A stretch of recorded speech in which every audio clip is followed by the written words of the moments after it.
Welcome to today's edition of the Rush 24/7 podcast. Actually, they're not protesters, and many of them are not even students.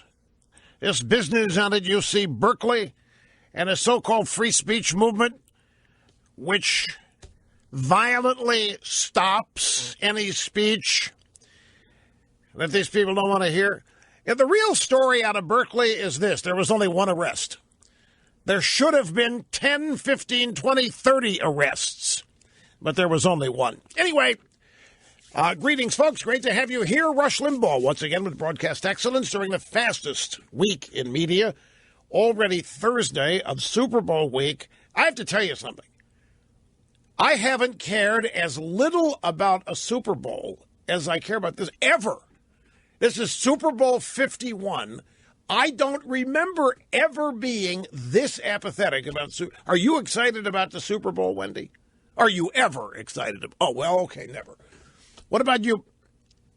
Well, I know the Cowboys aren't in it, but Sturdley he's become a football fan. Really, I am not interested in this. I don't know what it is. I don't know whether the rest of the news is so absorbing and dominating and is requiring so much attention.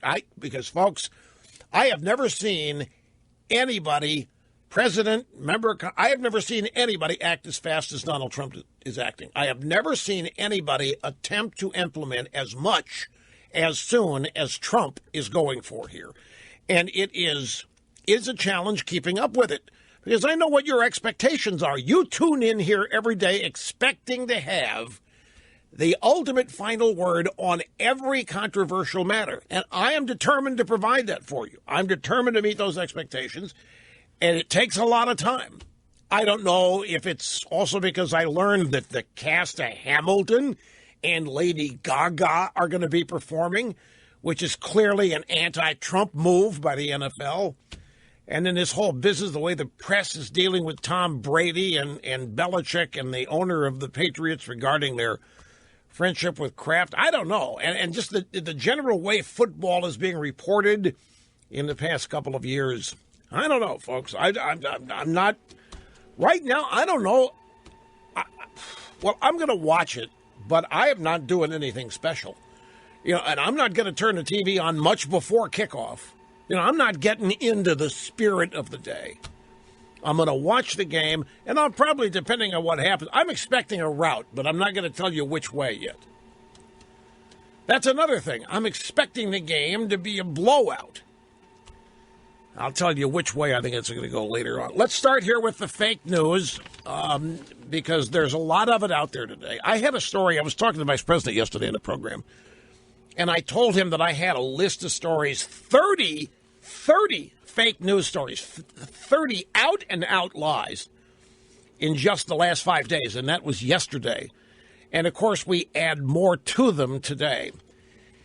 And it's always a bit of a fun challenge to determine where to start with the fake news on each and every day. How about the AP's report that Trump threatened the president of Mexico? The AP reported that Trump called the president of Mexico and said, look, if you don't take care of those bad hombres down there that you've got, we're going to send in the American military to do it.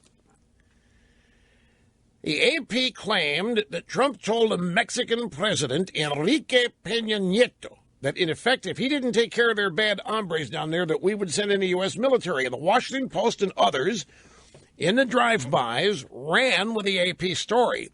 Even the AP story, if you read deep enough down it, article admitted that Mexico denied that version of events. It doesn't matter. It doesn't matter because the president of Mexico is not a credible source. He was on the call, but his sourcing is not credible if he doesn't go along with the primary narrative of the story. The narrative is that Trump got on the phone, bullied the president of Mexico, and threatened to send troops to get rid of bad hombres. The head honcho of Mexico said, no, it didn't happen. But they say we can't count on this guy as a source. Even the foremost purveyor of fake news, CNN, and they are. I don't think there's anybody even close. to CNN in terms of fake news. Maybe BuzzFeed running a close second, but man, and they're all tightly bunched in there. But CNN clearly leading the pack in fake news. They even called the AP out on their report. Even CNN, the primary purveyors of fake news, questioned the AP report that Trump called the president of Mexico and said, we're sending the troops in if you don't get rid of bad hombres down there. CNN said that the readout of the call that they saw showed that Trump was offering aid, not making threats. He was offering to help the president of Mexico get rid of the bad hombres they've got down there. That's a huge difference. You know how many people ran with a fake story? How many of you believe that Trump was on the phone with the president of Mexico today and threatened him? Threatened to send troops. Many of you are probably going, right on. Now you're disappointed that it isn't true. Right? Many of you are like, that's right. We need to send the military down there and clean that place out. And now you're finding out it isn't true. A little disappointed. And then Australia. This is a big one. First thing you have to understand, the current prime minister of Australia is practically a carbon copy clone of the new left-wing child socialist in Canada. What's his name? Trudeau? Justin Trudeau. You know, the guy in Australia is a little older than Justin Trudeau, but he's still wacko leftist. And the drive-by media are having conniptions over Trump's phone call to the Australian Prime Minister. His name is Malcolm Turnbull. Now, in this call, Trump supposedly denounced as dumb the deal that Obama had struck where the United States would trade some illegal aliens from Central America for the 1,200 refugees from Iran and Iraq and Afghanistan. Refugees that Australia will not let into their country. What this is really all about is that they're Central American refugees. Australia won't let them in. Australia won't let them in. They send them here. And Trump said, the hell with that. And even addressed this at the prayer breakfast today, telling people our country is under assault. There are people taking advantage of our country, and it's going to stop. And he said, I don't want you to be nervous what you hear about these calls. And he's talking about these two news reports about the phone calls he had with these two leaders in Australia and Mexico. And he was calming, he was comforting. He even prayed for Arnold Schwarzenegger. And the media is having another commitment. Have you heard about this? Schwarzenegger keeps dumping on Trump for his executive order. Schwarzenegger is part of the never-ending chorus, we are a nation of immigrants, and if we do not let immigrants in, we have to get Americans, and you can let the immigrants in. And he's misrepresenting Trump's executive order. So Trump today asked everybody to prayer breakfast to pray for Schwarzenegger's ratings. Schwarzenegger's the new host of The Apprentice, taking over for Trump. Trump made a big deal of pointing out that Schwarzenegger's ruining the show, that the ratings are down in the cellar compared to where they were when Trump was the host. And he called up Mark Burnett, who was the partner creator of The Apprentice, and said that Mark knows the score, and Mark is very protective of the show, and everybody knows that Arnold's ratings are tanking. Big Hollywood star thought they'd do better than Trump with a big Hollywood star, Trump says, and they're dying. So he asked everybody to pray for Arnold's. Now the drive-bys have literally no levity, no possibility of levity. They have no sense of humor whatsoever. I watched two different panel discussions on CNN about this today, where they had a bunch of think tankers in there and history professors and political science experts from Princeton and Yale and whatever, wringing their hands over Trump being distracted by irrelevant concerns, questioning Trump's mental stability, whether or not Trump is literally mentally disabled, because they say he can't let go of the past. He has to continue to tell people everything he did in the past was bigger and better than everybody else, even going so far as to point out failures, people who replace him who fail, and they say he is obsessed, and they can't laugh. Now, part of it wasn't funny. I mean, Trump, he said so on this program, and he says it every time he's asked. If you hit him, he's going to hit you back. If you attack him, he's going to retaliate. If you impugn him or his family or his policies, he's going to fire rat-tat-tat right back at you. This is something people are not accustomed to, particularly on the Republican side. The Republican side, you just take it, turn the other cheek, and you act gentlemanly about it and understand, well, this is the price one pays for entering public life. Particularly when you're president of the United States, everybody's going to be coming at you. You have to just accept it and not respond to everybody. But it's not Trump. But you add that to the fact they don't have any sense of humor. I laughed myself silly when I saw him pray for Schwartz, asking people to pray for Schwarzenegger's ratings. And the audience at the prayer, they weren't offended. Did you think they were offended? Then no way. They looked at that. They might have been stunned, but wait a minute. Why do you think someone might have been stunned? Because you think it's a crazy thing to pray for? Well, don't be so fool. What do you mean? At the prayer breakfast, yes, of course the prayer breakfast is always solemn, but it was a solemn request for a prayer for Schwarzenegger.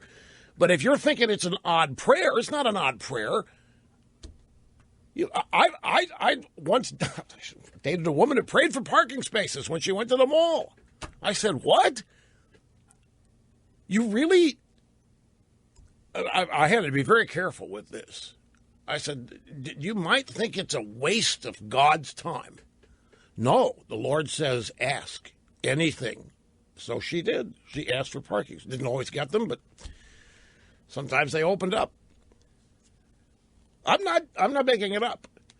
So a prayer for Schwarzenegger's ratings, I guarantee you, would not be out of the mainstream. The real question is, did Trump really mean it? Does he want Schwarzenegger's ratings to get better or not? No, that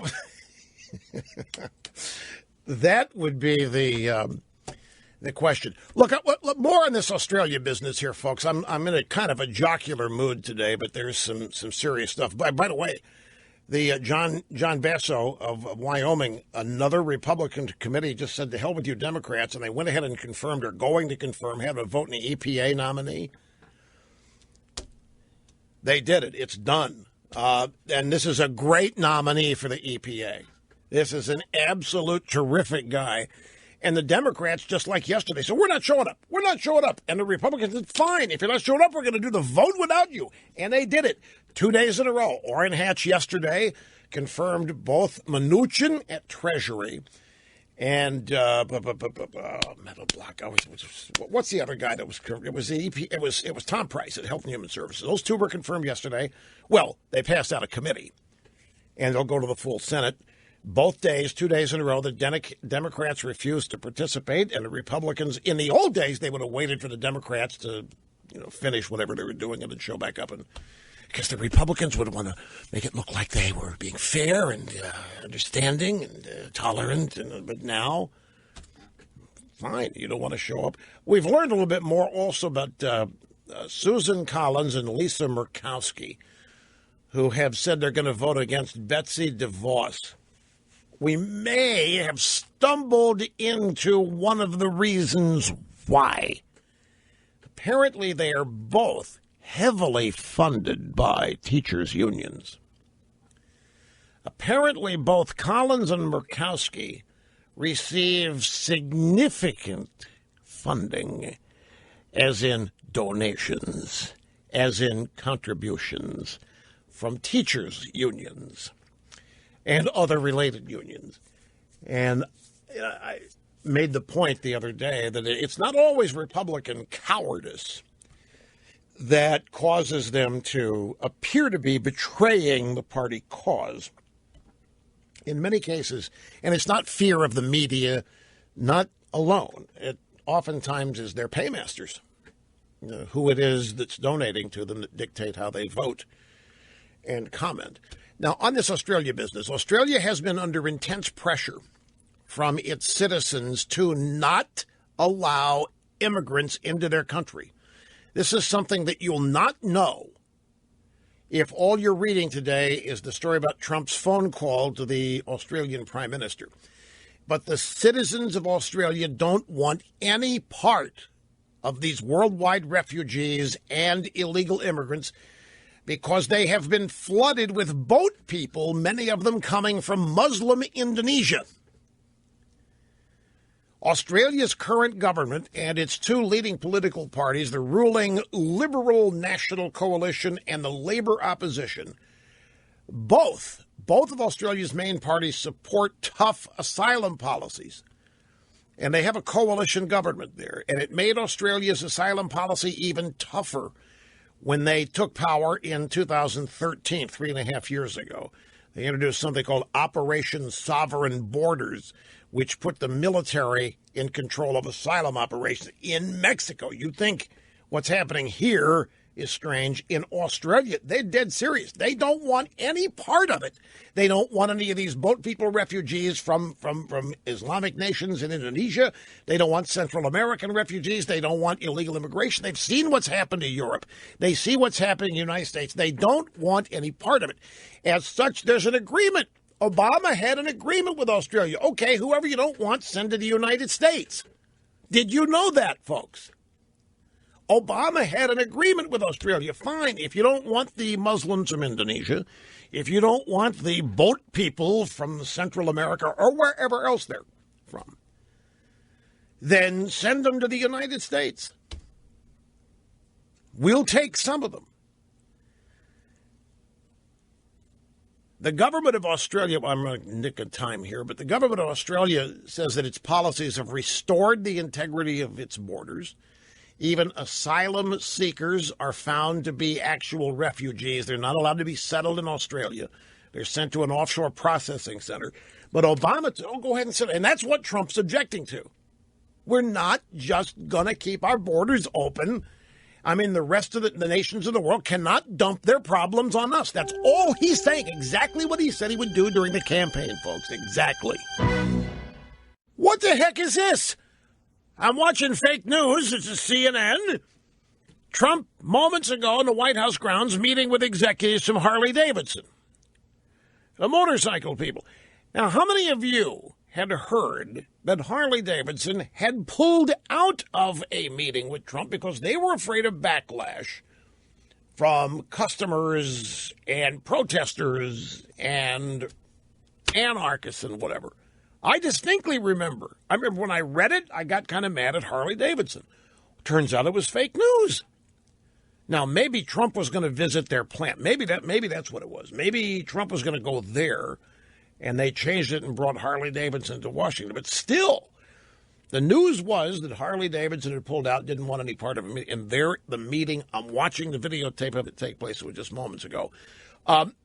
Let me just a slight correction on this Australia business. I want to get this battened down. Exactly what happened. It's very close, but here's what really happened. Obama was trading people from Central America for 1,500 or so Muslim refugees from Iran and Iraq and Afghanistan that were languishing in Australia, essentially in New Guinea. So Obama agreed to take the militant Islamist refugees off of Australia's hands in exchange for trading 1,500 or so, well, I don't know what the number was, but people from Central America. So Australia got to choose. They said, we don't want militant Islamists here. I mean, we'll help you out on the refugee side, but we don't want any militant Islamists. Obama said, fine. We will take the militant Islamists. And that's what Trump said. Wait a minute.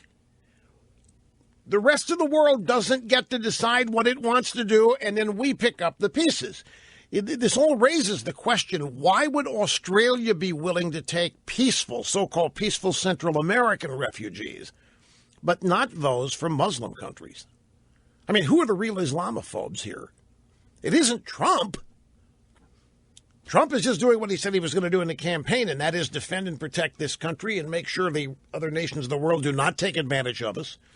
Anyway, McCain fell for the fake news side of this and called the Australian ambassador and said, "It's not a big deal. I'll fix it. Don't worry about it." I have details on this coming up. Don't go away. Yeah, that's what it was. Harley Davidson. They just moved the meeting from the Harley Davidson factory in Wisconsin to the White House. The story was all over the media yesterday that Harley Davidson wanted no part of Trump.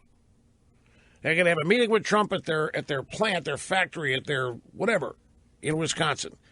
And then they started getting threatening tweets and threatening emails. And the story was that Harley Davidson said, "We don't like Trump that much. Get the hell. We're not going to run a meeting at all." And they cancel it. And so the news is out. Harley Davidson, and they were celebrated, by the way. Harley Davidson cancels meeting with Trump over threat of protest. And then today, there's Harley Davidson at the White House. They just moved the meeting to the White House, which is pretty cool for the Harley Davidson people. They were outside on the grounds. There's a couple of bikes there that they were demoing for Trump. And it all went, but the thrust of the story, fake news again, Harley Davidson wanted nothing to do with Trump. And they were afraid that if the meeting was held, that people would protest, and Harley Davidson didn't want any part of that. Not true. They were happy to travel to Washington for the meeting, and there's videotape of it. If they're afraid of protests, I mean, they're going to happen regardless.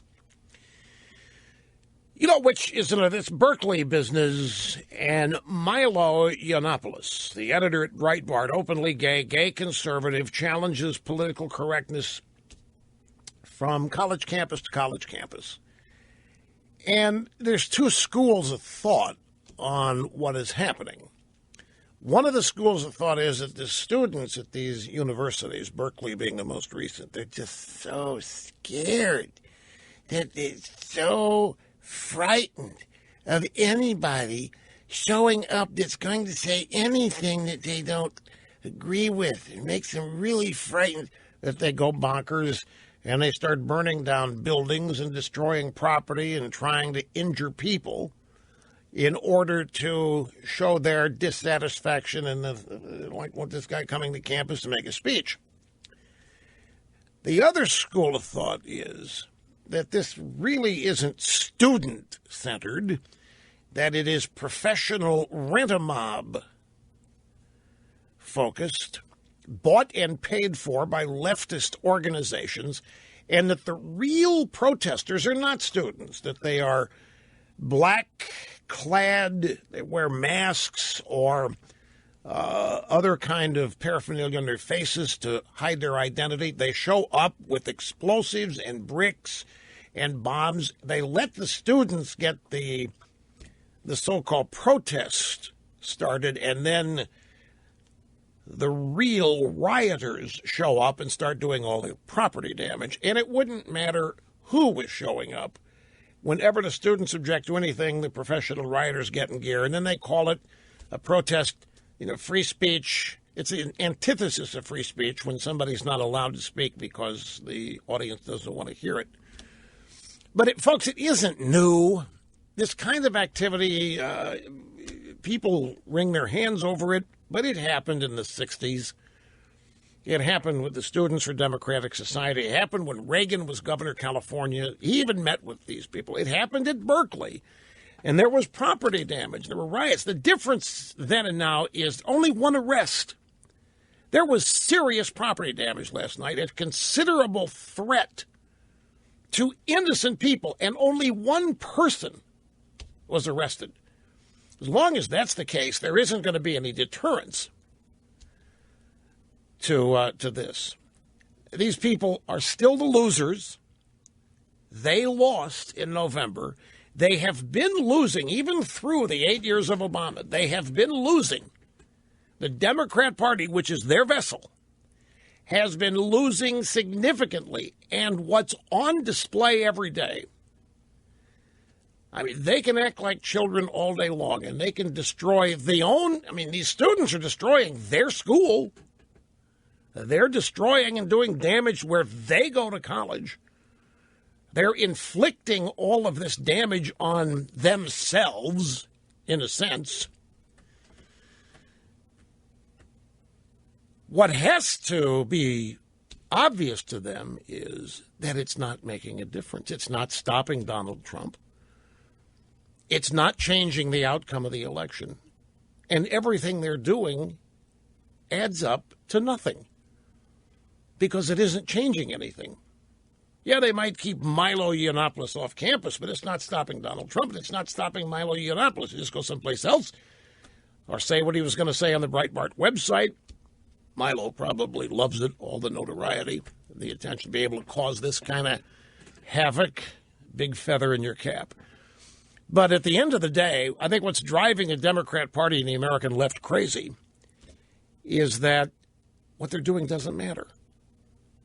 It's not, they lost.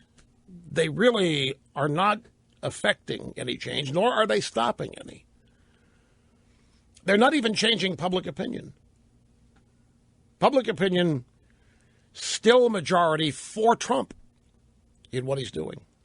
The Democrat Party can't stop anybody. The Democrat Party can't stop any of Trump's nominees. The Democrat Party cannot stop or interrupt any of Trump's policies. There has to dawn on them, and it has to be one of the things. This is totally Hollywood celebrities are literally bat excrement, folks. They are literally, they've always been mindless. But it's on full display now. I mean, some of the things that Hollywood celebrities are tweeting out and saying, I mean, it is genuine, special kind of stupid that's on display for everybody to see now. It's not just ignorance. It is genuine stupidity. From Chelsea Handler to Sophia Bush of Chicago PD to what's her face? Lena Dunham's always been off her rocker. Lena Dunham's never been right. I mean, you just go down the list of any of them, and they're genuinely, they're just dumb. They are dumb and stupid, and they haven't the slightest idea what they're talking about. And they haven't the slightest idea who Barack Obama really was. They don't have the slightest idea what Barack Obama was really doing. They live in a make-believe world where when people who they think like them are in power, then everything is utopian. Whether it is or isn't, they don't care to examine it. If like-minded people are in power, then it has to be blissful. It has to be wonderful. They're not even aware of what Obama was destroying. They're not aware of the damage Obama was doing. They're not aware of anything. And it's embarrassing. It literally is embarrassing that we have in this country this much concentrated stupidity and idiocy that is willing to put it all on display. They're so stupid and so ignorant, they don't even know how stupid and ignorant they are, which, of course, kind of makes sense. If you're dumb, you're dumb. They don't have any proper education, but of course in their minds, they are the smartest and the best and the brightest and the most aware and the kindest and the most compassionate. It's got to be blowing their minds. It's just got to be destroying them. They lost. They can't come to grips with it. The techniques that they've used in the past to intimidate and bully people into laying down and quitting and going away are not working on this administration. And because of that, they're not working on the Republican Party yet. And so it's all for naught. And they end up destroying their own houses. They end up destroying their own institutions. Berkeley is one of their institutions, one of their precious universities. And they're destroying it. They're not destroying Trump's house. They're not destroying the White House. It's a most amazing thing to see.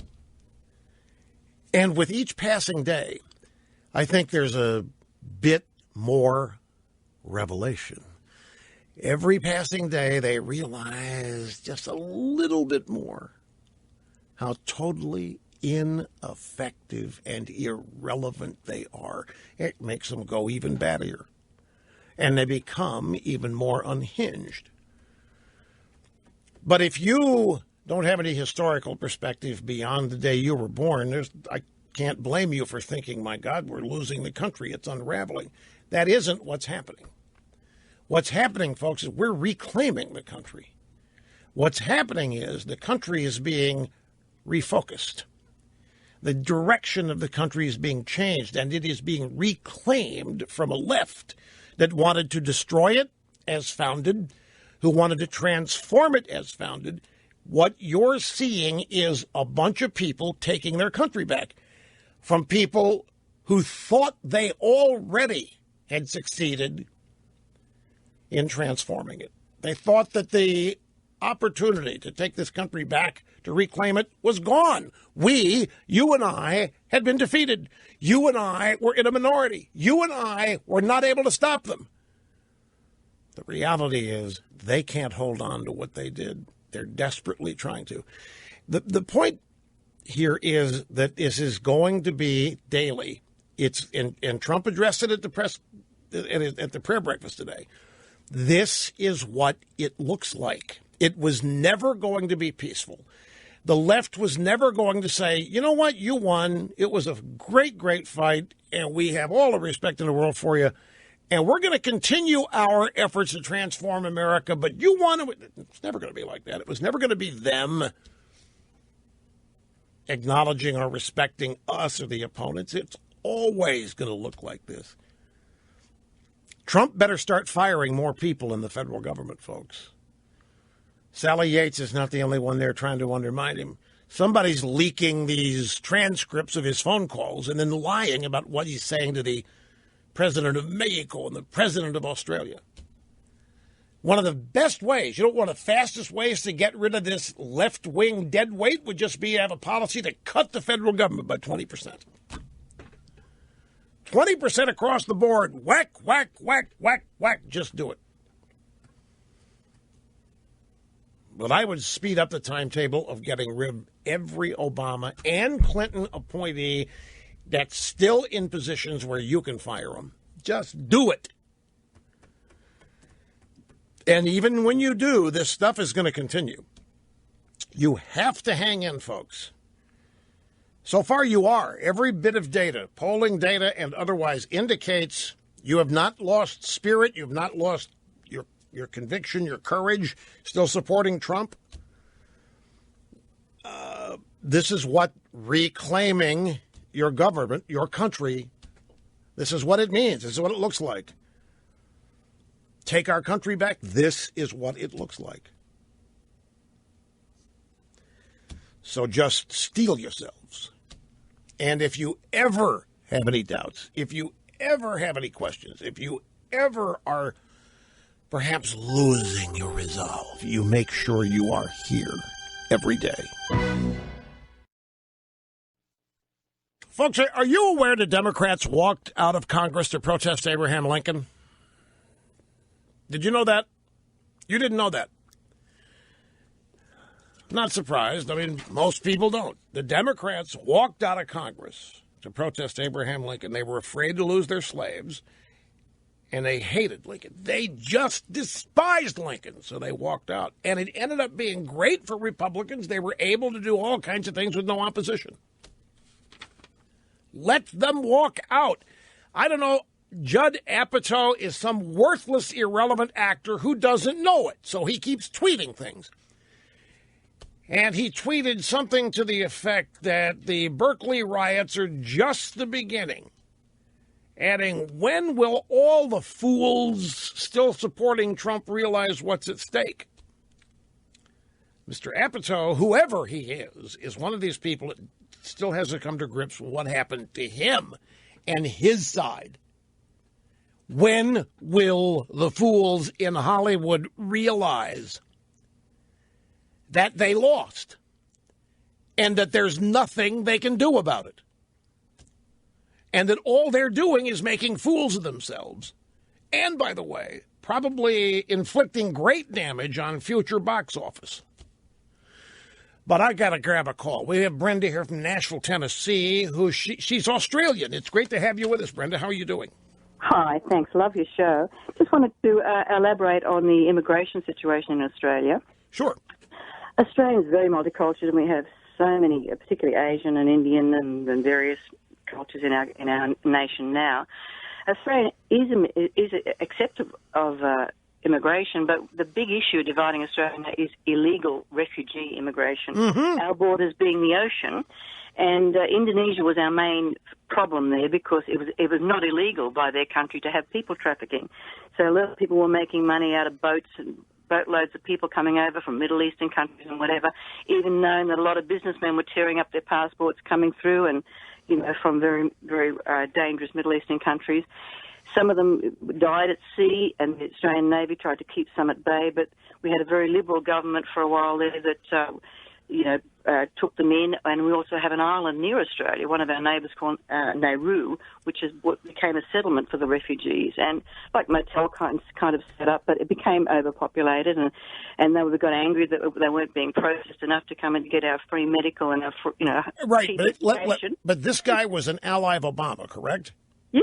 Now, the previous government and the government, both of them, Gillard, she was a good friend of Obama, seen playing ball with him at the White House, and that government, the Labor government, was very pro-Obama, very good friends with Obama, and more leaning towards socialist in their attitude, more liberal. The new government is much more is the Liberal government, which is our reverse. It's our Conservative Party. And what happened is the United Nations decreed, which is made up of a lot of little African countries anyway, that we divide and send some of these people to various countries, and Obama accepted that they take a small percentage of them. There's thousands, so 2,000, whatever it was, is a small amount. But the problem is, who knows who these people are? They haven't been vetted or processed. Now some of them, exactly, because we're getting stricter now with the new government, they're now going over to one particular woman said to the doctor she's going over to Holland, where they have free education for her children. She's going to come in as a Syrian refugee there. Brenda, I don't mean to be rude, but I'm out of time. I have to stop you. But I'm so glad you called, because this is evidence. She is Australian, understands. Where this story is going is Obama had an agreement. He would take, it was about 1,500 or so in one instance, of the most dangerous militant Islamists in exchange for the Australians taking the Central American refugees, which were harmless, which opens up a whole bunch of questions. That's what Trump is shutting down, by the way. Back here in just a second. It's always the case, even with the first hour in the can and completed on the way over to the Limbaugh Broadcast Museum. We hadn't even scratched the surface of what's out there today, so we'll come back here in a brief moment and give it another stab, folks. Hang in there. Be right back before you know it. And we are back. Great to have you, Rush Limbaugh, here behind the golden EIB microphone. Broadcast excellence, created, perfected, and defined, executed each day by me, America's real anchorman and truth detector and doctor of democracy. That would be L. Rushbo, the all-knowing, all-caring, all-sensing, all-feeling, all-concerned, all-aware Maharashi. 800-282-2882 if you want to be on the program. The email address, lrushbo@eibnet.com. Here is the truth. Just a little bit of time here on the Trump call to the president of Mexico. This also ended up being largely fake news. This was hysterically reported by the Associated Press as Donald Trump threatening in a phone call with the Mexican president that unless the Mexican military did more to control the bad hombres down there, that Trump was going to send U.S. troops in there to fix the problem and to control it. And then the story did not contain anything to do with Pietro or Pena Nieto's response. The report also said that Trump hung up. It was supposed to go for a little bit longer than it did. Trump hung up on the guy. The Mexican government said that the AP account was not accurate. But that didn't stop the AP from running with the story. And it didn't stop other outlets like the Washington Post from picking it up as well. You have a bunch of bad hombres down there, Trump told the chairman of MACO, and you aren't doing enough to stop them. I think your military's scared. Our military isn't, so I just might send them down there to take care of it. A person with access to the official transcript of the phone call provided only that portion of the conversation to the AP. The person gave it on condition of anonymity because the administration didn't make the details of the call public. Well, then it was leaked. If the administration didn't make the call public, the details, how does anybody know it? Somebody had to leak it, and it's probably somebody at the State Department. It's just somebody else that Trump needs to clear out of there. An anonymous source provides false information, i.e. fake news, about a Trump phone call with the president of Mexico and supposedly the transcript. A transcript that CNN, the purveyors, I mean, the king of the hill of fake news, even CNN says that it isn't true. Mexico's Foreign Relations Department denied the AP account, saying it's based on absolute falsehoods, and later said that the statement also applied to the excerpt provided to AP. The assertions that you make about said conversation do not correspond to the reality of it, the statement said. Anyway, it's more fake news, and it's designed to make Trump look like a fool, or like a bully, or like he's just unequipped, you know. He's just ill-equipped for the job. The guy doesn't understand how to speak diplomatically. He's a bull in the china shop. This guy's going to get us in real trouble. And, of course, these fake stories then result in people taking action, like McCain. After the misreported thing about Australia, McCain gets hold of the Australian ambassador to the United States and essentially, he doesn't go so far as to apologize, but it's kind of like when Ted Kennedy would call whoever was running the Soviet Union during the 80s and ask him to be patient. Reagan was kind of a novice, admittedly dangerous, didn't know what he was doing, but Ted Kennedy would tell Andropov or Brezhnev, be cool, we got it under control. We got Reagan hemmed in. This is what McCain was essentially trying to comfort the Australians by saying, look, we all know this guy's not quite all there, right? Sit there, but don't sweat it because there isn't going to be drastic action. It's okay. The United States is still big ally of Australia. Nothing to worry about. We made that call. Now, let's go to the audio sound bites because Trump brings all this up in his own fashion at the prayer breakfast today. We're going to start here with audio soundbite number 11. And let's just take these in order because they are self-contained and some of them relate to things I've mentioned, some haven't. So let's just get started and deal with them as they Today we continue a tradition begun by President Eisenhower some 64 years ago. This gathering is a testament to the power of faith and is one of the great customs of our nation. And I hope to be here 7 more times with you. Oh! I think Trump just announced he's running for re-election in 2020. I guess Trump made news at the prayer breakfast. And here he says that people are always telling him that they're praying for him. But most importantly today, I want to thank the American people. Your faith and prayers have sustained me and inspired me through some very, very tough times. All around America, I have met amazing people whose words of worship and encouragement have been a constant source of strength. What I hear most often as I travel the country are 5 words that never, ever fail to touch my heart. That's, I am praying for you. I hear it so often. I am praying for you, Mr. President. They loved it. They loved it, and then they loved this. It was the great Thomas Jefferson who said, the God who gave us life gave us liberty. Jefferson asked, can the liberties of a nation be secure when we have removed a conviction that these liberties are the gift of God? Among those freedoms is the right to worship according to our own beliefs. That is why I will get rid of and totally destroy the Johnson Amendment and allow our representatives of faith to speak freely and without fear of retribution. I will do that, remember. Now, you know how this used to happen? Take your pick. You know, any Republican president would go up there and would never say anything like, that is why I will get rid of and totally destroy the Johnson Amendment and allow our representatives of faith to speak. That's not how it would be said. In the past, it would be said, and I want to assure you, and I want you to know that I'm going to be working with the elected representatives of our party, and I'm going to be trying to cross the aisle. I'm going to be reaching out so that we can come up with a unified purpose to do everything we can do to make sure that religious people have the liberty to speak their beliefs. That's how it would happen. And nothing would happen because there would be nothing there when you cross the aisle except a bunch of flat red stop signs and a bunch of people disagreeing with it. But my point is there would be no commitment.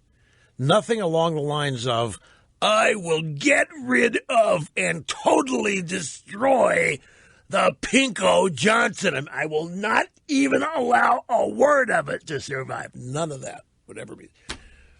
We'll be working with our elected partners in Congress and doing everything we can to, and applause would erupt and nothing much would change. Here is Trump. And this is smart, by the way. He's telling everybody in his own way what I told you a half hour ago. This is what reclaiming the country looks like. Having these spoiled, rotten leftist children and the professional rabble-rousers who are being paid to do what they're doing. This is what it looks like when they raise hell. This is what it looks like. They're trying to scare you into submission. They're trying to convince you it's not worth reclaiming your country. The price is too high. Too much strife, too many explosions, too much damage, too many bombs, too much unrest, too much division. It isn't worth it. Let us have it, the left says, and they want you to back down. Here's what Trump said. The world is in trouble, but we're going to straighten it out, okay? That's what I do. I fix things. We're going to straighten it out. Believe me, when you hear about the tough phone calls I'm having, don't worry about it. Just don't worry about it. They're tough. We have to be tough. It's time we're going to be a little tough, folks. We're taken advantage of by every nation in the world virtually. It's not going to happen anymore.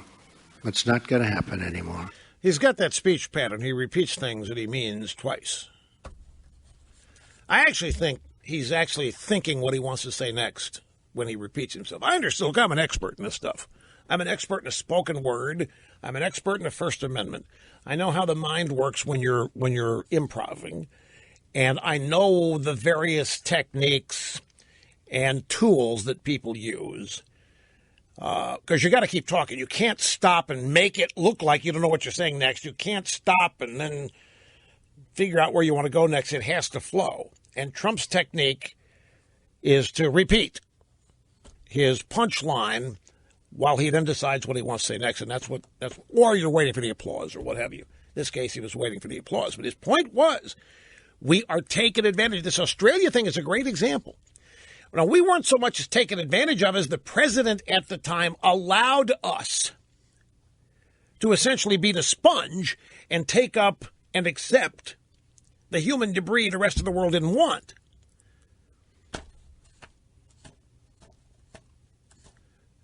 Bad actors from parts of the world that inspire militant Islamic terrorism, Obama would welcome them. But you weren't permitted to make any correlation. You weren't permitted to, ask the cause and effects question. You just had to accept that Obama was smarter than the rest of us and drop it. Don't you dare ask why. If you did, you ran the risk of being labeled a racist, bigot, sexist, transphobic, homophobe, or whatever the phobes are now. Can't keep track of them. Left keeps inventing so many oddballs that I don't know what all the phobias about them are anymore. Used to be simple. Here is the Trumpster praying for Arnold Schwarzenegger's ratings on the TV show The Apprentice. We had tremendous success on The Apprentice, and Stop when I the ran tape. for president, Recue it. Again, set this up. This is the National Prayer Breakfast. Trump has just had solemn messages about prayer, religious liberty, and freedom. People asking, telling him that they are praying for him, quoting Thomas Jefferson on the power of God, the relationship of God to liberty. And then at that same prayer breakfast weekend, we had tremendous success on The Apprentice, and when I ran for president, I had to leave the show. That's when I knew for sure I was doing it. And they hired a big movie star, Arnold Schwarzenegger, to take my place. And we know how that turned out. The ratings went right down the tubes. It's been a total disaster. And Mark will never, ever bet against Trump again. And I want to just pray for Arnold, if we can, for those ratings, okay? and they started laughing, and they prayed for the ratings for Arnold Schwarzenegger. And as I said, I was watching CNN, and they had two different panels of guests assembled to discuss the mental instabilities of Donald Trump, as indicated by that comment. I mean, they were grinding their hands, wringing their hands. Does it really mean? Is he so sensitive? Is he so egocentric that the National Prayer Breakfast he just has to tell everybody how great he was? Can he not let go of his past? Can he not look to the future? Oh my God, what have we done? Have we elected somebody genuinely mentally ill? And then another panel guest would weigh in on it. And he's it wasn't a joke per se, but this is Trump. Pray for Schwarzenegger's ratings. I laughed. I'm not so tightly wound that this stuff offends me. And Schwarzenegger, by the way, they went out and they found Schwarzenegger. I guess they've taped a bunch of episodes because they found Schwarzenegger, some rustic home. He had his firewood stacked on the porch, and he's out there, looked like he's ready to go out and hunt big game or something. And they asked him about Trump commenting on his ratings, The Apprentice. Hey, Donald, I have a great idea. Why don't we switch jobs?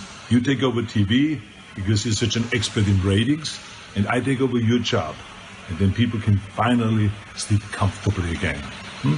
And of course, now the people at CNN, they loved that. They thought that one of the best put-downs they've ever heard. They thought Schwarzenegger owned Trump with that put-down. They thought Schwarzenegger was great. They thought Trump had to eat it on that exchange. Hey, Donald, let's change position. Arnold's already done Donald's job in California. Need we say any more? We can ask how did it work out.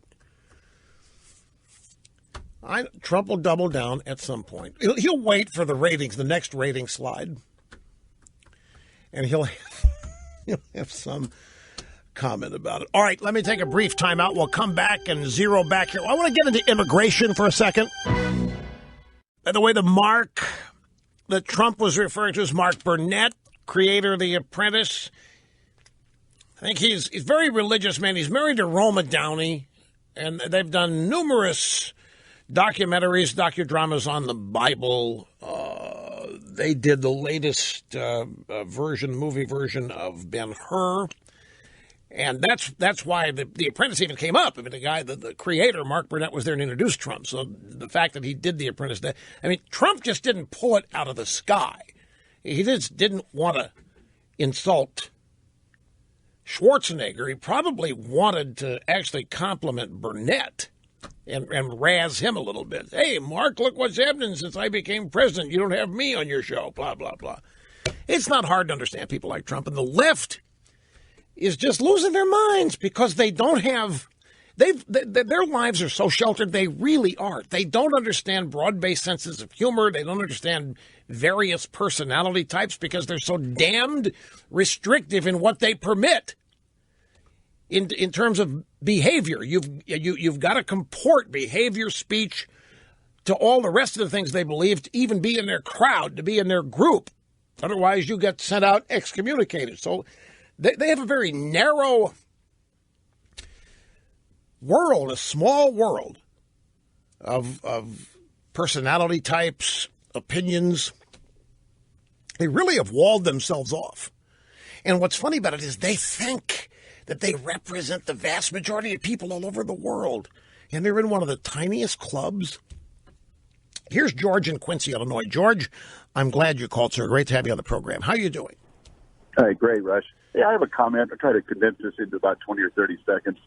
I know you've mentioned quite frequently that that Trump might not understand the ideologue part of the liberal attacks against him. But from the Midwest, and I've actually talked to friends out in Coronado, California, where I have several friends, and they think Trump's losing support daily. But people in the Midwest are exactly the opposite. They see Trump as stronger. And I think what Trump's doing, I think he's sly as a fox. I think what he is doing on a daily basis, baiting the liberals in the media, baiting the liberals in Hollywood to attack him, it just gives him, much like you said, every time Hillary Clinton opened her mouth, her support dropped 2%. Yeah. I think this is the same, what he's doing by every time Madonna says something, Trump support goes up 2%. And it's all about Michigan, Wisconsin, Pennsylvania, Ohio. Who cares what people out in California think? Who cares what they think in Washington, D.C. and New York? And I think Trump's playing it very smart, and I think he totally gets it. So you think he totally understands the nature of the liberal opposition and is just tweaking them? He is baiting them. He's going out doing and saying things designed to drive them crazy because when they speak up, Trump's base loves him even more. Is that it? I think it's a very nuanced battle because really the future of the party really lies in that upper Midwest. I mean, he's never going to. Those are the only states now that keep the Republicans in play 4 years from now and so forth. So I think he's playing it right. And I think, there's some things he could do a little bit differently, but I think he's doing a great job of holding, that area where there was thousands of Trump signs all. I'm not. No. I don't disagree with that.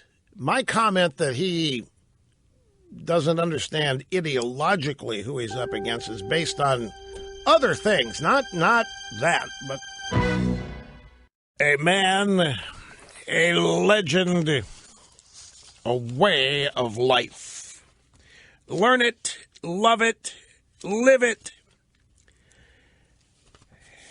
Rush Limbaugh behind the golden EIB microphone. Donald Trump tweeted at 6:13 this morning, if UC Berkeley does not allow free speech and practices violence on innocent people with a different point of view, no federal funds? Question mark. I mean, that hits them right in the breadbasket. I mean, that's right in the cauliflower there, folks. These people can't survive without their federal funding, without their subsidies. We looked it up. I have the numbers here, my formerly nicotine state fingers. UC Berkeley website brags that every year the UC Berkeley campus receives well over $500 million in research and other support from external sources.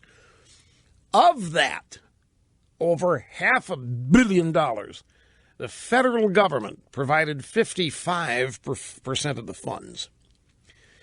California state agencies and other government sources, industry, the nonprofit sectors supplied the rest. So we're basically looking at $370 million a year the federal government gives Berkeley. Just yank it. Only one arrest. You seen the video? There were fires, property damage. Why do these people, by the way, somebody needs to explain something. I got an email with a great question. Why do these crazed leftists, every time they do this, destroy a Starbucks? Isn't Starbucks their home away from home? Isn't Starbucks the quintessential liberal hangout? Why did they destroy? I mean, did they literally destroy the Starbucks? I just saw the photo. It doesn't exist. I mean, it exists, but you can't go in there. The front's off, the glass is blown out, the tables are a wreck. You have a theory why they destroy Starbucks?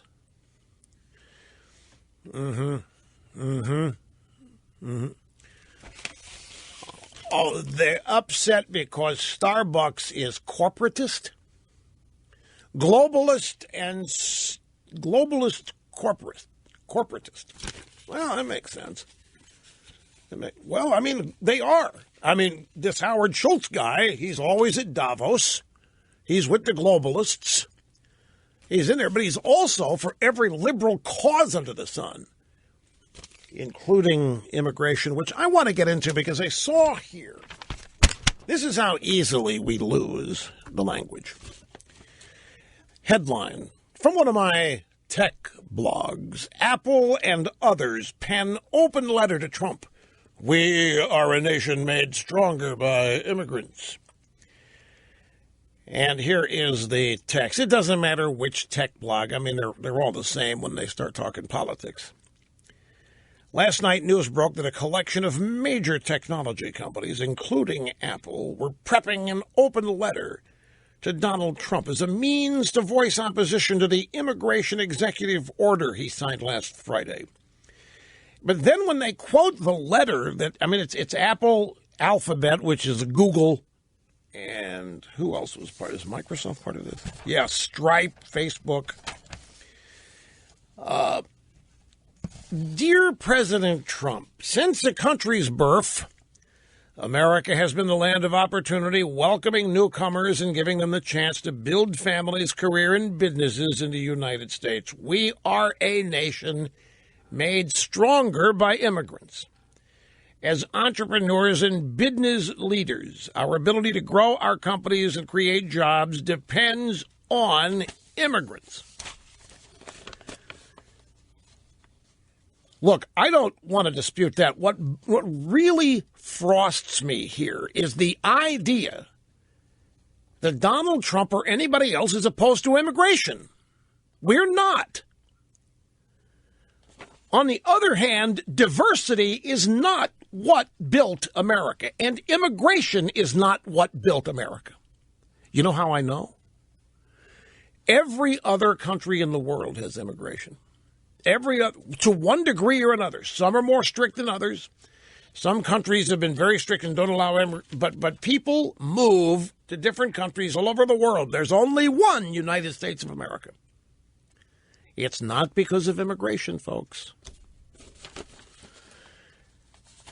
Immigration is not the fact. Diversity has nothing to do with it. The United States is not a superpower. It's not the beacon of freedom.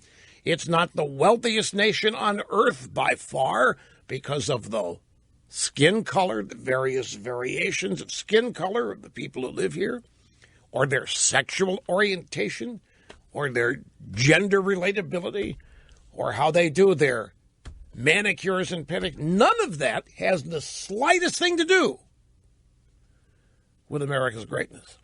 The greatness of Apple or Google or Facebook has nothing to do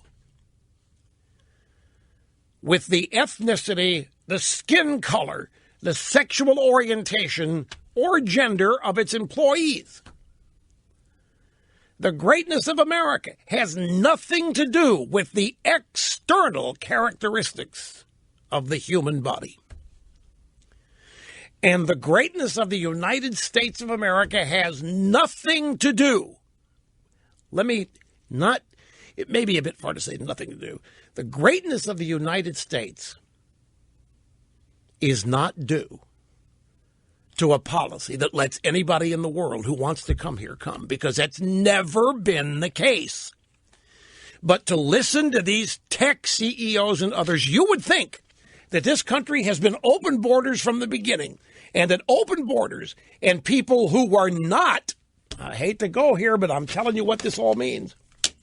You have a bunch of leftists who are trying to tell us this country didn't become great until it was also populated by people who were not white and not Christian. That's what they want you to believe. That's the subtle message that they're putting out. That's when America stopped being an exclusionary white Christian nation. Now, they'll never have the guts to say that outright. Not these people. Other people do. But again, that has nothing to do with the greatness of America. Because there are people of all different surface characteristics all over the world. There's only one United States of America. So let me put the question to you. Since we've never been full-fledged open borders immigration, the best and brightest from the world get to come here. It's never been the case. It's never been the case that you want to come here, you're automatically allowed to come here. That's what the current Democrat left wants to happen in this country. They want pretty much open borders, let anybody show up. Why? Well, the answers to that question are not very satisfying because they are rooted in bigotry. These people try to portray themselves as the open-minded and tolerant non-bigots, when in fact I think it's the other way around. I think bigotry and prejudice against the founding of this country is what makes them espouse their current so-called political beliefs. Now, I can hear you shouting at the radio, but Rush, what about all the immigration from Europe and all the greatness that came in the post-war periods? I'm not denying, ladies and gentlemen, that there has been immigration. I'm just telling you that immigration, the melting pot, the external characteristics of people, their skin color, the way they like to have sex, has nothing to do with why the United States became the United States. The left wants you to believe that that's all it is. Such things as diversity and tolerance for alternative lifestyles. And that's what paves the way for... No, sorry, that's not what made America great. And it's why there's a battle on to reclaim this country, because there is a fervent desire for America to remain great and get greater, to remain strong and get stronger. And to do this, many people know we have to reclaim it from those who actually are presiding over America's decline with their ill focus on the wrong things. It all makes them sound wonderfully compassionate. It makes them sound amazingly tolerant and really cool when they talk about a nation of immigrants, and that's America's greatness, and we've never been intolerant, and we've never been restrictive, and it's a bunch of BS. We always have been restrictive. We have always, up until 1986, and maybe a little bit before that, we have always ridden herd on who gets into this country. No, I'll be happy to answer the question. If it wasn't diversity, and it isn't, and if it wasn't immigration, and if it wasn't tolerance, and if it wasn't a bunch of other kooky, left-wing, liberal cockamamie ideas that made America great, what was it? Well, you got to go back to the Constitution and our founding documents, and then you have to learn what the word assimilation means. And then you have to openly acknowledge that there was, and remains in many sectors today, a distinct American culture, distinct from any other culture in the world. An American culture that had nothing to do with the external characteristics of human beings, had nothing to do with their skin color, had nothing to do with how they like to have sex or with who or what. It had nothing to do with that. It had to do with what became the whole idea of America following the founding of this country, even preceding it. The left has sought to misinterpret the founding and its associated ideals, and the whole concept of the American idea. To them, the original America idea was corrupt because it was discriminatory. It was rooted in slavery and racism and bigotry and all the other homophobic phobias. And they are modernizing and revolutionizing. And as they do, they take America further and further away from what was or what is this distinct American culture. You can go read the founding documents. You won't find the term melting pot anywhere in it. You won't find the term. I'm not opposed. Don't misunderstand. I'm not opposed to the melting pot. I'm opposed to wrong definitions. I'm opposed to people being taught the wrong things about American greatness and what explains it, what would sustain it. And when I see these clowns upset over an executive order that affects 109 people and claiming there's something un-American going on, it ticks me off. Do you realize from 1920 some odd to 1965 there was zero immigration in the United States of America? Zero? How many of you know that? Legal. From 1920 some odd to 1965, zero legal immigration. You know why? Because we had legally allowed millions to immigrate, and they needed time to assimilate. They needed time to learn English. They needed time to become accustomed with the distinctive American culture. They had, as opposed to the culture they all left, the Italians, the Polish, you name it, they all left in the post-war period seeking freedom, seeking liberty. They did not seek to balkanize this country. They didn't seek to set up Poland in Michigan and Italy in New York. They sought to become Americans while maintaining roots to their origins. But they wanted to become Americans. They wanted to learn English. They wanted to learn American customs. They wanted to learn the American track for success. They wanted prosperity and liberty and freedom, religious included. It took a while to assimilate all those millions. There isn't any assimilation happening in America today. By design, because the modern American left doesn't appreciate and doesn't like what was and always has been the greatness of America. And that's the battle we're in as they try to undo that greatness and redefine it and put this country into a constant, never-ending state of decline. I have to take a break here, but I'll be back and continue in a second.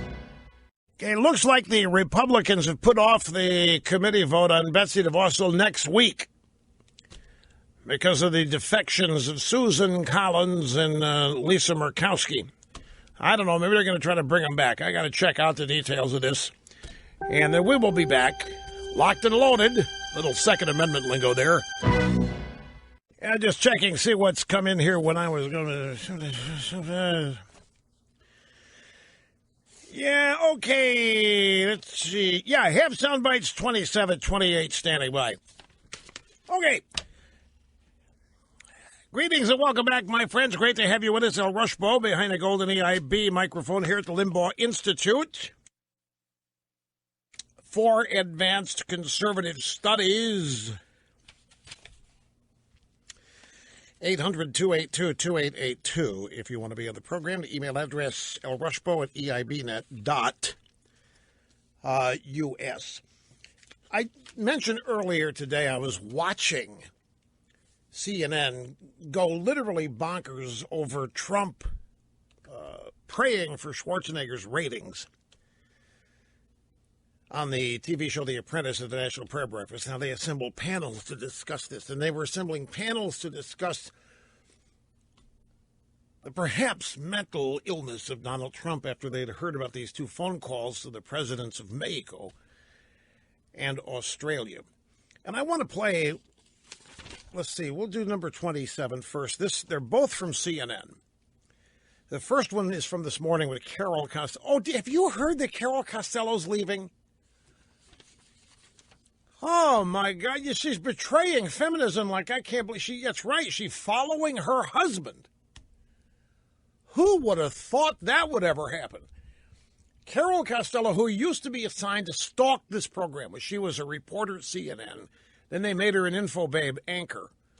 So she'd been anchoretting, like in the morning, and now the news was that her husband got a really cool job out in California.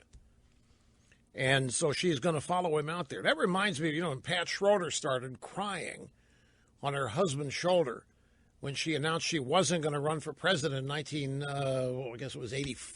84? Yeah.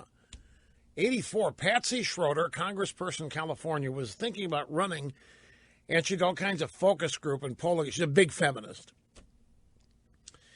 And she decided that she couldn't win.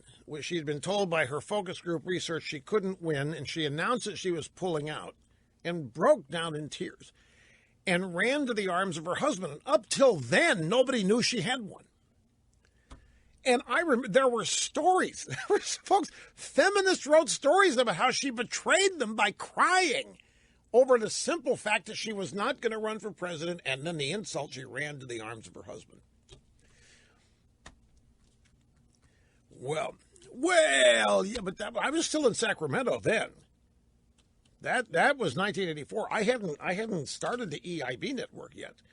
What you're thinking of, our all-time favorite Pat Schroeder story. I was invited to speak at GOPAC, which was a group that Newt Gingrich founded, and this would have been 1992 or 3, 4, somewhere in there. And no, it might have been 95 because the budget battle. That's right, the budget battle of 95 was going on. And at the time, these phantom school lunch cuts, the Democrats were accusing Republicans of starving kids. And I think back to that now, how we took that all, had to take it seriously because the media seriously reported that Republicans wanted kids to starve. Because that's what the Democrats said. Everybody, Patsy Schroeder, Pelosi was in the group there, Dianne Feinstein, they were all running around saying Republicans want to starve kids. And there was also, they were making the argument that the Republicans were so mean-spirited that they were making seniors. They wanted to cut Social Security, Medicare, which is what the Democrats always accused Republicans of, forcing our seniors to choose between dog food and medicine. So when I spoke at CPAC, I welcomed them, and I thanked them for having me. And I told them that I was up to speed on the current debate, and that I had decided my mom was going to get the dog food. But that I was going to do something for my mom. I was going to buy her a new can opener so that she could get to the dog food easier. The place erupts in laughter, as was intended. Pat Schroeder went to the floor of the House of Representatives and started talking about what I had said. And there at GOPAC, the big kahuna, Rush Limbaugh actually said that he was going to give his mother the dog food, but that he had a special present for her. He was going to get her a new can opener. Yeah, there you have it. That's who they are. I happened to see that live, and I split my gut open laughing because she fell for it.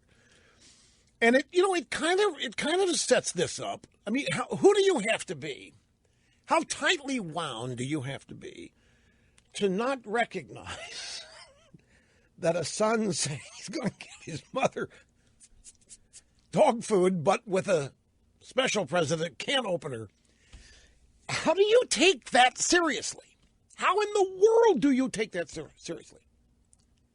You have to be so tightly wound. You have to be taking yourself so seriously. And I think that's what's explaining the reaction to Trump.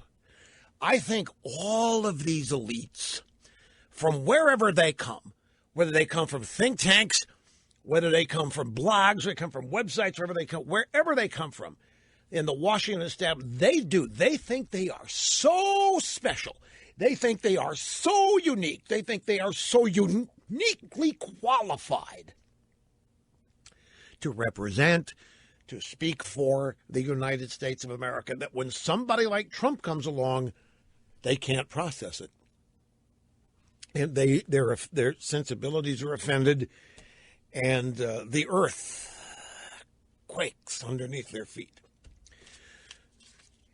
And they're totally humorless.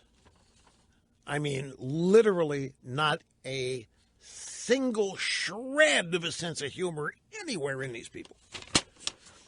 So this bite, CNN Newsroom today, Carol Costello, selling out feminism. By the way, she's going to continue working at CNN, but she's going to headline news. She's going to the Baby Channel to follow her husband. Carol, just remember what they did to Pat Schroeder as you embark on this. I saw what NBC did to poor old Tamron Hall. But Tamron Hall, let's face it, I remember watching Tamron Hall. Maybe I better explain this. There might be people that don't know. Anybody out there ever heard of Megyn Kelly?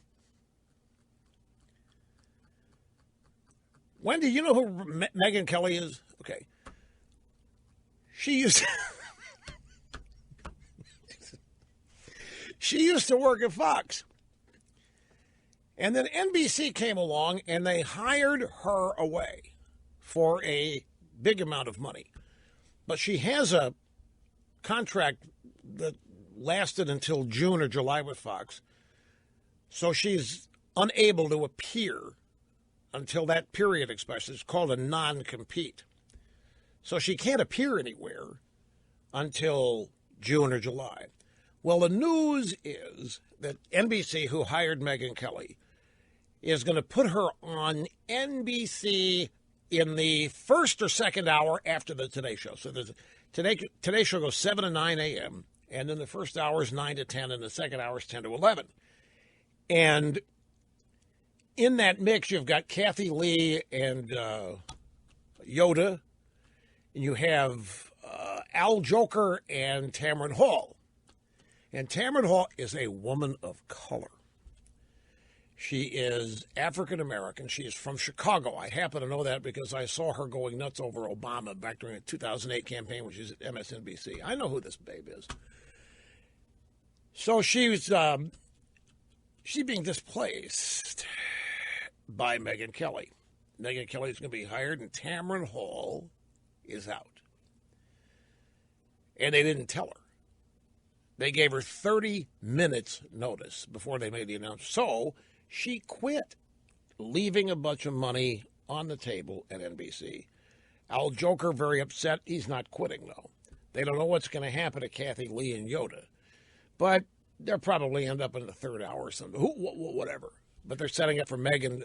But anyway, the point is that an existing anchor at NBC has been swept aside for the incoming Megyn Kelly. Is that what the story you had? Yeah.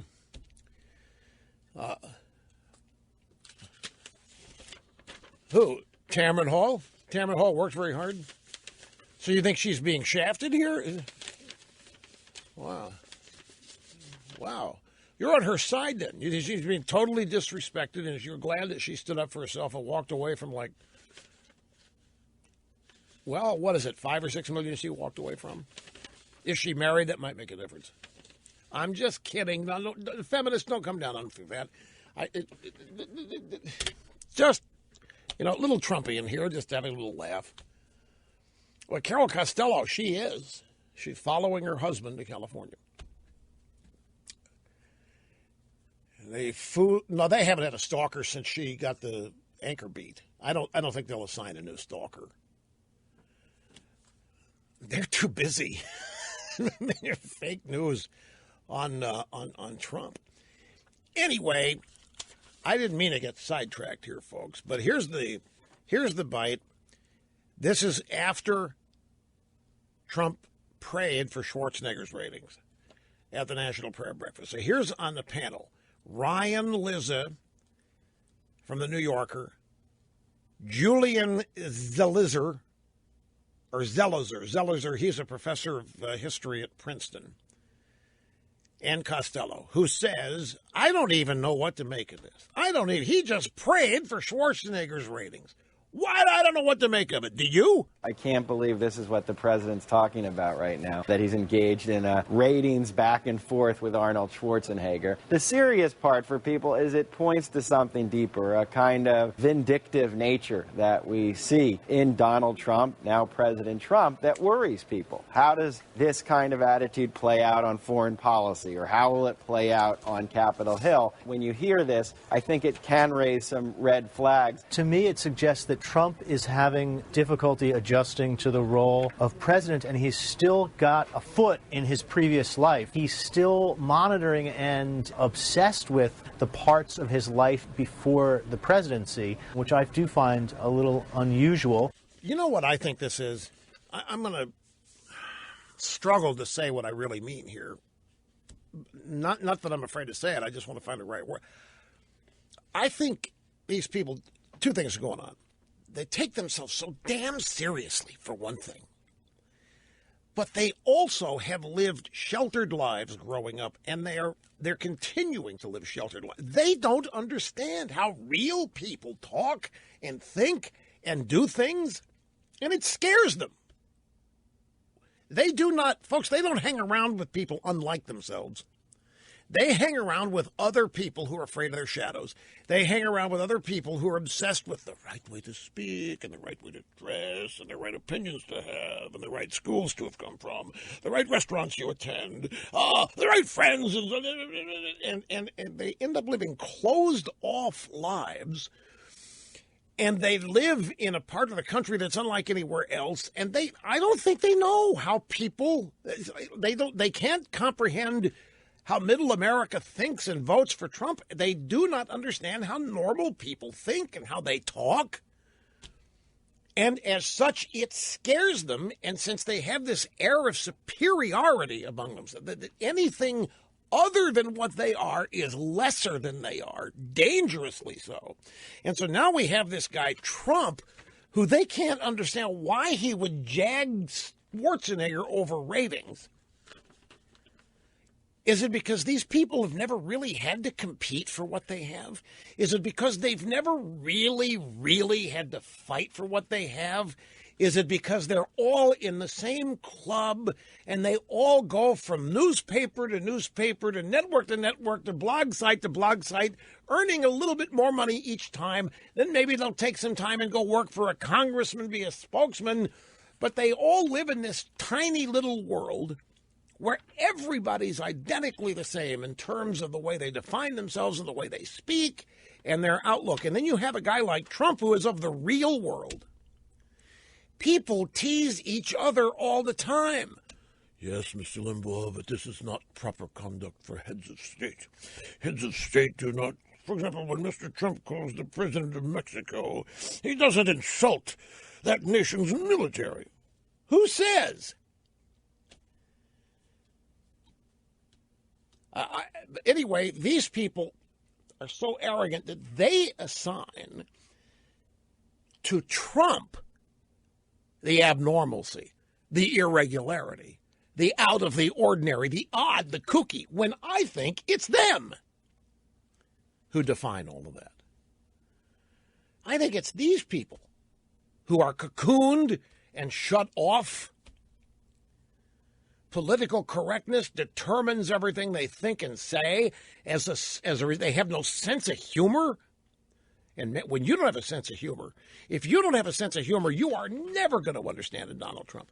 You're never going to understand a me. You're always going to be threatened by somebody like me. Too outspoken, too insulting, too whatever they think it is. Now, there's the next bite. Let me look at this time. Nope, I'm going to take a break. I got to take a break. Otherwise, I won't have enough time to set this up. All right, welcome back. Great to have you. Most listened to radio talk show in America, most talked about show, most talked about host here at the Excellence in Broadcasting Network. Okay, this afternoon on CNN's Wolf Blitzer show, he spoke with their global affairs correspondent. CNN's correspondent for global affairs. That means whatever happens around the world, This is the reporter they go to. That reporter's name is Elise Labott. Speaking of which, reminds me of Rabbit, you know they had Groundhog Day today. And the environmentalist wackos are fed up with it, and they want to end it. For two reasons. They think it's misuse of the groundhog, and the second thing is the groundhog said 6 more weeks of winter, and that doesn't jibe with global warming. And you know what? They don't even use, it's not even a groundhog. Do you know that it's a marmot? Not even a real groundhog that they use. Punxsutawney Phil is a phony. A marketing imposter.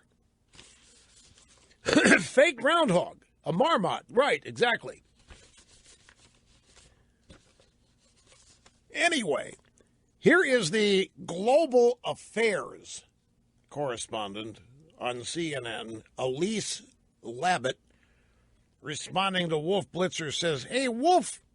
No, he says, hey, Elise, there's no guarantee that those refugees that Australia is kicking out there, there's no guarantee that they could come to the United States following vetting. There were some reports that the president hung up on the prime minister. I'm told that's not entirely true, but I was told it was a very tense phone call. And I just think it goes to this style of this president. You know, look, his in-your-face kind of bull in a china shop style got him elected, very popular among a large section of the American people. But there's just a language that you use in diplomacy and around the world and a formality, especially when you're getting to know these world leaders and forming a relationship with them, that I think is being lost. To say that this is a bad deal and it was stupid and I can't believe you did it, and then to go on Twitter and call it dumb. I mean, these world leaders' heads are spinning right now. As maybe they should be. You see, there is a decorum here. There is a sense of propriety, and Trump is violating. You don't call him stupid. You don't call a deal dumb. You don't call it bad. And you don't go tweet about it. Well, what are we supposed to do then? Just sit by and let the deals Obama made happen and have a bunch of unvetted Islamic jihadists or potential Islamic jihadists admitted into the country? This is what Trump said he was going to stop. This is an example of what Trump meant when he said, our leaders are dumb, we're being taken advantage of. We, the United States, are bearing much more of a burden of all of these world problems, and that's fine if there's a thank you, if there's some gratitude, if there's some assistance, but if it gets down to we just have to do it and we have leaders willing to do it, I'm not putting up with that anymore. And he's exactly right about it. But you see, their sensibilities are being so upset because it is they who take themselves so seriously. And they're worried about, well, what are they going to do to the United States? You're looking at it the wrong way, Elise. The other way around is how you need to look at it. Hey, get this story. Headline, prominent Putin critic hospitalized after sudden organ failure. What's this? One of Russian President Vladimir Putin's fiercest critics is in the hospital after suffering sudden organ failure, according to the BBC. Opposition activist and journalist Vladimir Kara-Murza is on life support in a medically induced coma, according to his wife. She said the clinical picture was identical to that of an incident in 2015 when the same guy was almost killed from sudden kidney failure. So a Russian journalist who is one of Putin's loudest critics is in a medically induced coma on life support after suffering sudden organ failure for the second time in 2 years. Can you imagine what the drive? Imagine the fake news editors at this moment. This story's just cleared the wire. Imagine you're an editor at CNN and you see this, the same as I'm seeing it. What do you think their take on this is? Oh, wow. Putin killed another opposition, and they're thinking, how long is it going to be before Trump does this? Oh, my God, which of us is going to end up in a hospital with organ failure? Which one of us is Trump going to target? Because they think, you can tell the way this thing is written, that the drive-bys think that Putin gave the guy polonium-210. Man, here's Bill in San Diego. Bill, great to have you. I'm glad you waited. Hey, Rush. I just have a question. Do the police want to arrest the rioters, the protesters that turn into a riot? Because you'd think by now they'd have some type of strategy, maybe like the dye packs they use for banks where it explodes.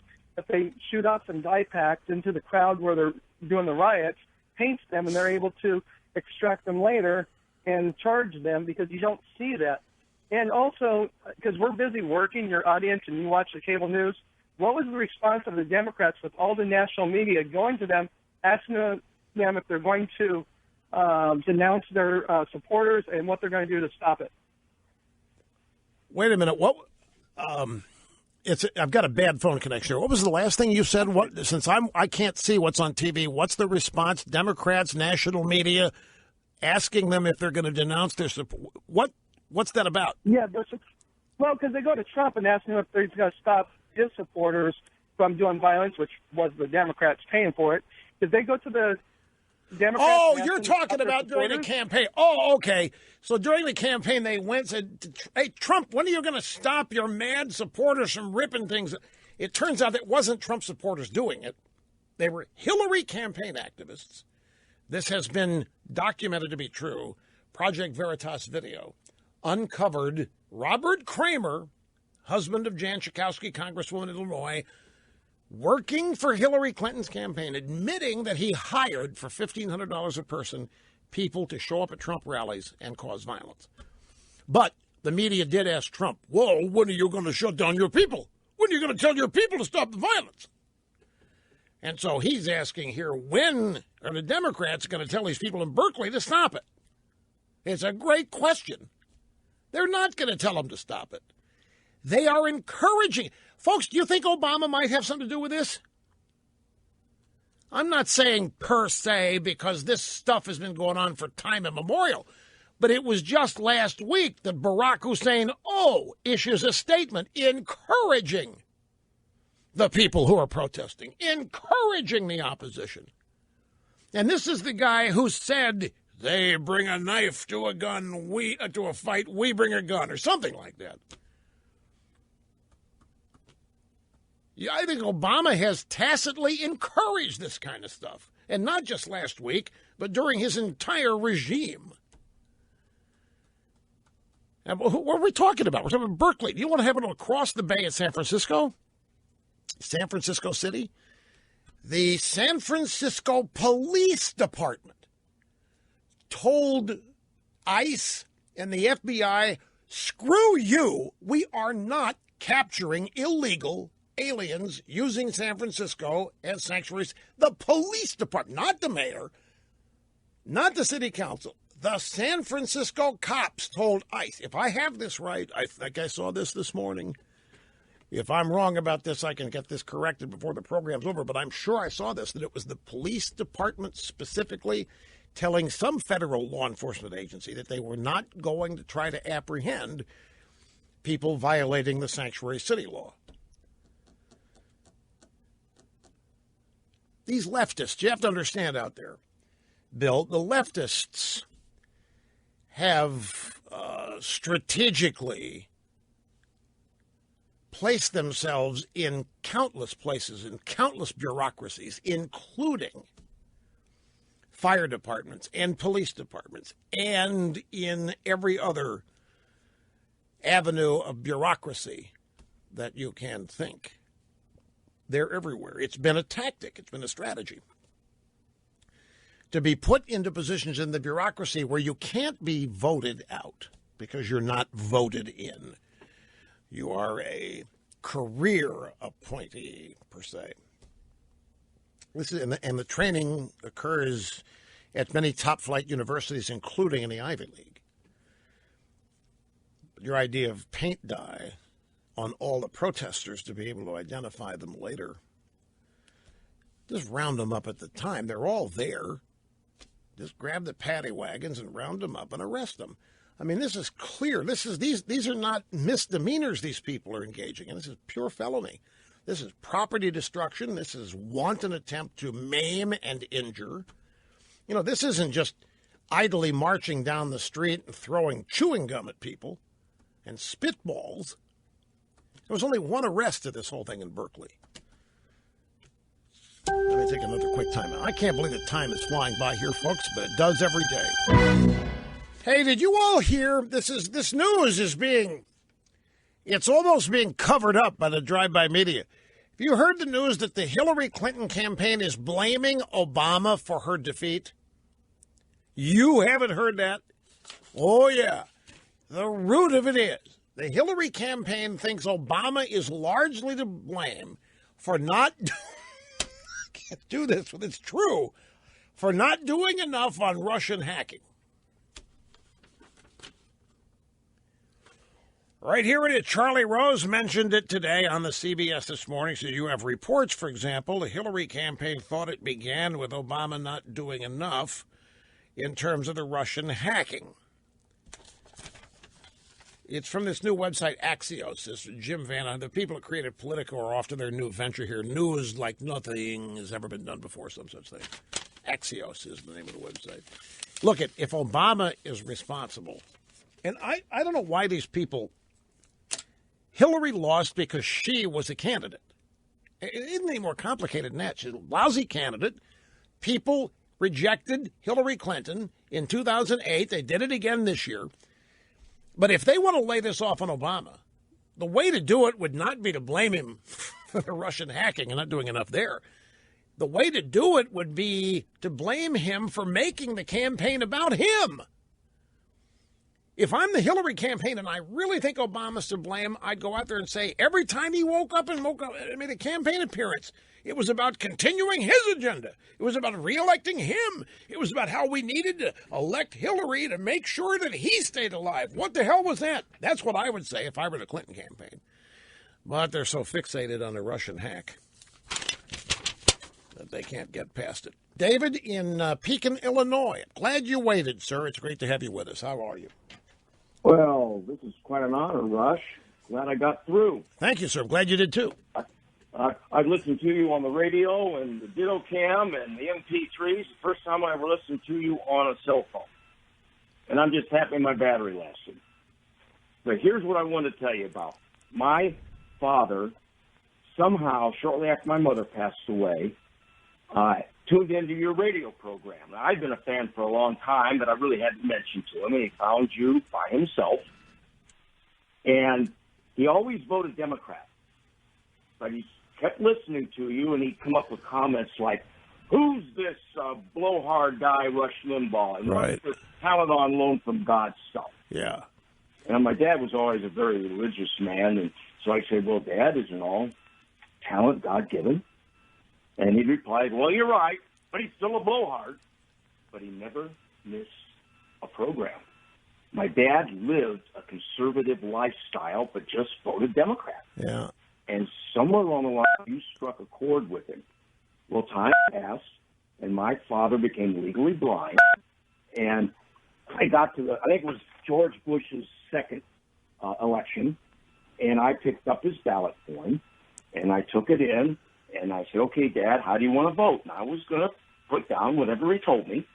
And he says, vote me straight Republican. Well, I looked at him. I said, well, Dad, I applaud your attitude, but you've always voted Democrat. You voted for Clinton twice. And he looked up at me and he said, well, I was wrong. And I just wanted you to know how you converted a lifetime Democrat into being a Republican. From blowhard to straight ticket. That's right, the straight ticket. And my dad left us in 2007. I've been wanting to call you in and tell you this story for a long time. And I finally retired in 2016, and I've been listening to busy signals for about a year, but I finally got to it. Well, I'm glad you did. What a way! And you've made my day here today, David. Well, that's great. I'm happy that Mr. Snerdley said stay on topic. I just wanted to quickly tell you about I bought my 5-year-old grandson all your audio CDs. He's 5 years old. He listens to his CD player before he goes to bed. And he lives in Phoenix, and I'm in Illinois, and I can't read to him, so I got a stand-in, you. Oh, man, this is incredible.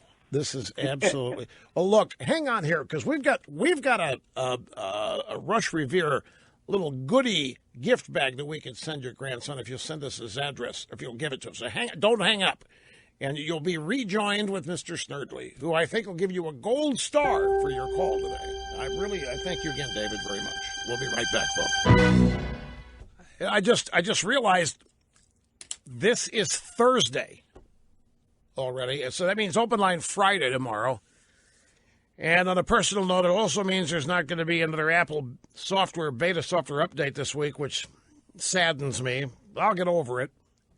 They never happen on Friday until the end of the cycle. We're nowhere near there, so be at least Monday or Tuesday. Means I got to wait a long time. Super Bowl, I don't even care this year.